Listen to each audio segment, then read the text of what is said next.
Thank you, Abhishek. In Memory of W.B. Yeats, page 1 by Auden. Important name, Auden. Question number should be given.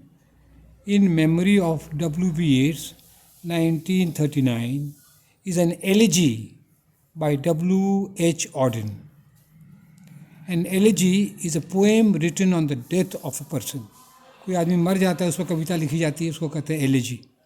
This poem has been composed on the death of W.B. Yeats. ये बेचारे मर गए W.B. Yeats, a great Irish poet.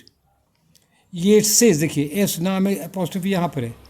Yeats says popular poem is Sailing to Byzantium. बहुत नामी कविता है, हम लोग तो पढ़ाए हैं. In this poem, an old man is described as a tattered coat upon a stick. एक बूढ़े का क्या वर्णन किया जाता है? एक फटा हुआ कोट है जिसको कोई लाठी में टांग दिया गया है. यही जैसे अभी हम लोग का ये जो हो रहा है, B K Mishra is tattered coat upon a stick.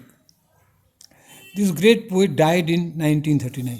तो W.B. येट्स का डेथ कब हो गया? 1939 में. The year the world war two started. तो इसी साल में सेकेंड वर्ल्ड वॉर शुरू हुआ. The opening line of the elegy says, क्या कहता है एलिजी में, जो कविता एलिजी में क्या है, ओपनिंग लाइन में शुरू का लाइन्स है. ओपनिंग लाइन्स से ही disappeared in the dead of winter. एकदम ठंड, जब कड़कड़ा की ठंड, उसमें मर गया बेचारा W.B. Yeats. The brooks were frozen and the airports almost deserted. तो ब्रुक, जो पोखर सब था, एकदम बर्फ़ पे जम गया. ठंडा देश है, बर्फ़ हो गया था पोखर सब. एयरपोर्ट जो है वहाँ पर एकदम उसका लगभग सुनसान था.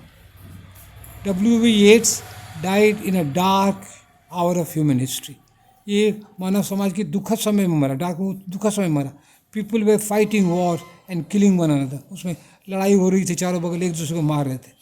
Orton describes the time of the day and the situation in which W.B. Yeats है. किस परिस्थिति में ये मरे उसका वर्णन ऑर्डन करता है. क्या करता है? An afternoon of nurses and rumours. तो चारों बगल अस्पताल में भर्ती होने लगे, नर्स दौड़ा दौड़ी करने लगी, बहुत सब हल्ला होने लगे. बाप बेहोश हो गए, मर जाएंगे, कमज़ोर हैं, क्या क्या, तो हल्ला गुल्ला होने लगता मौत के पहले. Some other touching lines of LGR. और कुछ को अच्छे लाइन कविता में ये क्या है? ही स्कैटर्ड अमंग 100 सिटीज़. वो चारों बगल फैल गए हैं सैकड़ों शहरों में, मतलब उनकी कविताएं फैल गई है. ये फिगर ऑफ स्पीच है, वो तो नहीं मरिए गए, लेकिन उनकी कविताएं चारों बगल के. He is in the guts of the living. वो जो है, लोग गट्स में होता है, हिम्मत में कहता है, और आंत में भी कहता है वो. और जो और सब कवि के आंत में चले गए, मैंने उनका एग्जाम्पल सब दूसरे कभी फॉलो कर रहे थे. तो कौन वाला बता रहे हैं? Tradition and individual talent.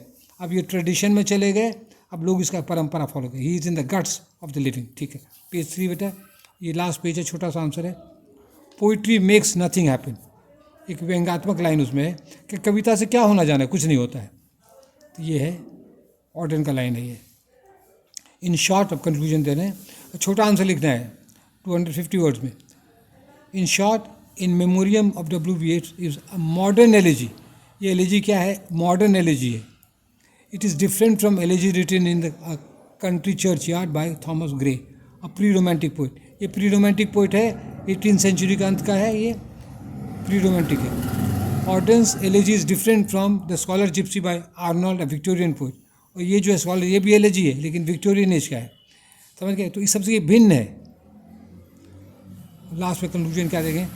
Orton does not have artificial griefs. नकली आंसू ये नहीं बहाता है. ये मॉडर्न कविता है. 250 वर्ड्स अप्रॉक्स, लगभग. Thank you very much.